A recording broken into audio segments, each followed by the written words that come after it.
Jadi jangan memaksakan diri untuk membeli sapi pada saat di wilayah tersebut terdapat wabah LSD.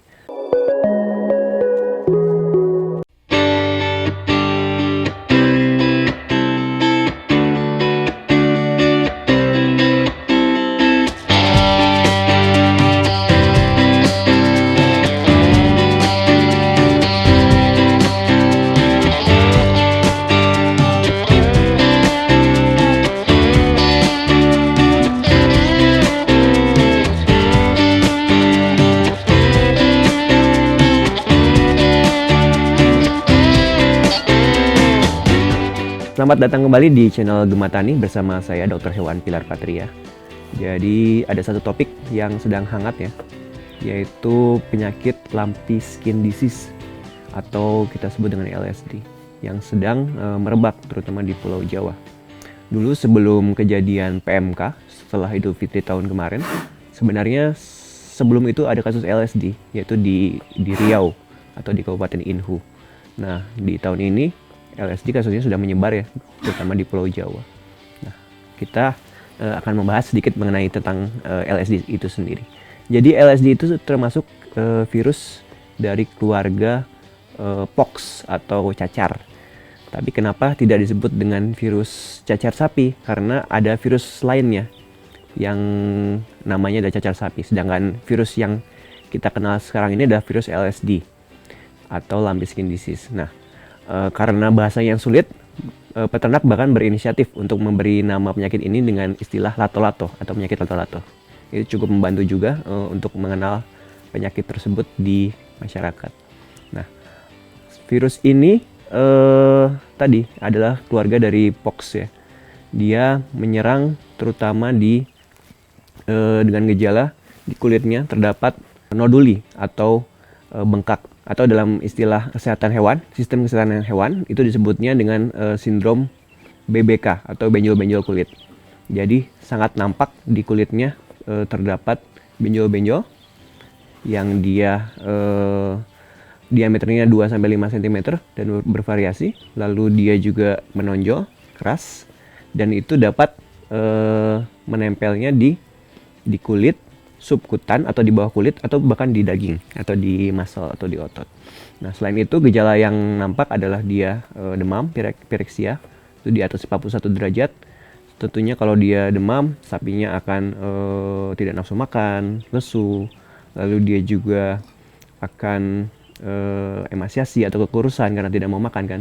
Dan juga ada beberapa ciri-ciri lain karena dia bisa menyerang juga di saluran pencernaan, saluran pernapasan, dan juga di konjungtiva atau selaput mata. Jadi kadang-kadang kita juga melihat ada gejala sakit mata, lalu dia juga ada lesi atau luka di mulut, atau dia juga jadi hipersalivasi atau banyak keluar air liur, dan juga gejala lainnya. Jadi memang LSD ini penyakit yang gejalanya beragam atau bervariasi, atau bahkan ada juga sapi yang dia tidak menunjukkan gejala seperti itu. Selain itu, gejala lainnya adalah dia biasanya bengkak di sendinya atau juga di brisket di dadanya. Itu bisa tampak seperti itu. Namun tadi seperti yang saya sebutkan bahwa penyakit ini kadang-kadang gejalanya bervariasi. Ada yang nampak dan ada yang jelas dan hingga parah. Yang gejalanya parah tentunya ini dapat diperparah juga dengan adanya infeksi bakteri sekunder atau infeksi dari kuman-kuman di luar. Dan juga oleh lalat yang dapat menyebabkan miasis atau si lukanya dimakan oleh larva dari lalat. Nah, berbeda dengan PMK, LSD ini penularannya melalui perantara atau vektor. Nah, ada 3 vektor utama. Yang pertama adalah nyamuk, baik itu Aedes ataupun Culex. Jadi dia yang membawa virusnya, lalu dia menggigit sapi, sapinya terkena LSD. Lalu yang kedua ada lalat penggigit atau contohnya ada Stomoxys calcitran atau kita kenalnya dengan bahasa Sundanya ada salisit ya. Jadi dia lalat penghisap darah, itu juga dapat menularkan LSD dari sapi ke sapi yang lain. Lalu juga kutu atau tik, dia juga menularkan LSD dari sapi yang satu ke sapi yang lain seperti itu. Dan juga pada kasus tertentu, misalkan petugasnya lengah, juga dari jarum suntik. Jadi jarum suntik yang telah untuk menyuntik sapi yang kena LSD dipakai lagi ke sapi yang sehat. Tentunya itu akan menularkan penyakit LSD di sapi yang sehat seperti itu. Nah, jadi berbeda juga dengan PMK. LSD ini hanya menyerang kedua spesies, yaitu sapi dan juga kerbau air ya, atau kerbau lumpur. Jadi kalau domba, kambing itu dia tidak terkena LSD. Jadi berbeda dengan PMK yang semua hewan berkuku belah ungulata itu bisa kena PMK, sedangkan LSD ini hanya sapi, baik itu Bos Taurus, sapi Eropa maupun Bos Indicus, sapi keturunan India, ataupun sapi lokal kita, ataupun kerbau atau water buffalo atau kerbau lumpur seperti itu. Nah, untuk pencegahannya ya berarti kita pada saat membeli sapi juga jangan sampai membeli sapi yang menunjukkan gejala LSD seperti itu ya. Jadi jangan memaksakan diri untuk membeli sapi pada saat di wilayah tersebut terdapat wabah LSD. Namun memang karena penularannya melalui vektor juga memang sangat sulit sekali. Kadang-kadang nyamuk yang terbawa angin pun dapat menularkan LSD pada tempat yang jauh dari tempat asalnya.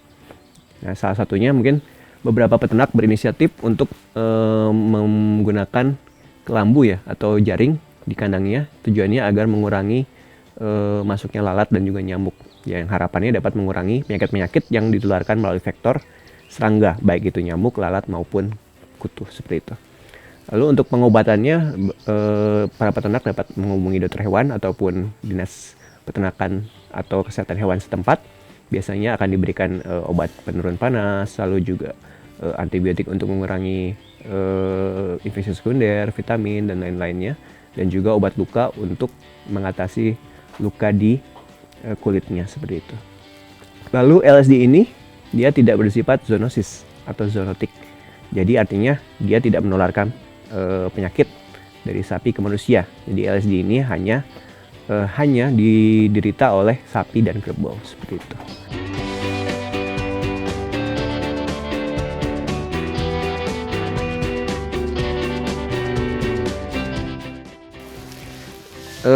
Ini adalah salah satu contoh sapi yang terkena LSD namun sudah sembuh ya. Jadi bisa kita lihat ini cukup ekstrim kasusnya. Jadi di seluruh tubuh banyak kita lihat ini bekas-bekas yang hitam. Itu adalah salah satu ciri dari LSD, yaitu yang sudah kering tapi. Jadi awalnya dia benjol-benjol atau bengkak-bengkak seperti itu di seluruh kulitnya, seluruh tubuh. Namun karena kasusnya sudah lama, dia sudah sembuh dan masih menyisakan ciri yang kering seperti ini. Ya, ini ada salah satu ciri dari penyakit lumpy skin disease. Tapi yang ini ada yang sudah ke arah sembuh. Gitu. Tadi saya juga lupa untuk ciri LSD juga kadang-kadang dia menunjukkan gejala pilek atau rinitis. Jadi apabila sapinya juga menunjukkan pilek, itu salah satu juga gejala dari LSD. Apabila diikuti dengan gejala lainnya. Tapi tadi itu ada juga yang dia tanpa gejala. Lalu bagaimana mengkonfirmasinya?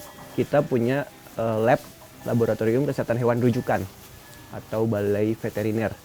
Kalau di Sukabumi ini atau di sekitar Jawa Barat dan Banten, Jakarta, kita merujuknya ke Subang, BVET Subang. Nanti sampelnya diambil lalu diuji di BVET Subang. Nanti bisa terlihat apakah hasilnya benar-benar positif atau negatif seperti itu. Jadi kadang-kadang ada juga gejala yang bisa kita bilang dia samar, apakah ini LSD atau tidak. Lalu mengkonfirmasinya bagaimana, yaitu dengan uji lab.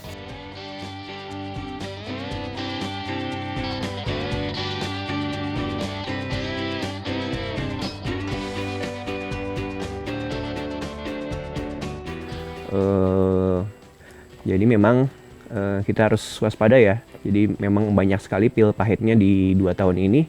Kemarin ada PMK, sekarang ada LSD. Kita harus waspada. Dan untuk pencegahan yang lainnya juga dapat menggunakan vaksinasi. Jadi sudah ada 2 perusahaan yang menjual secara komersil vaksin ini.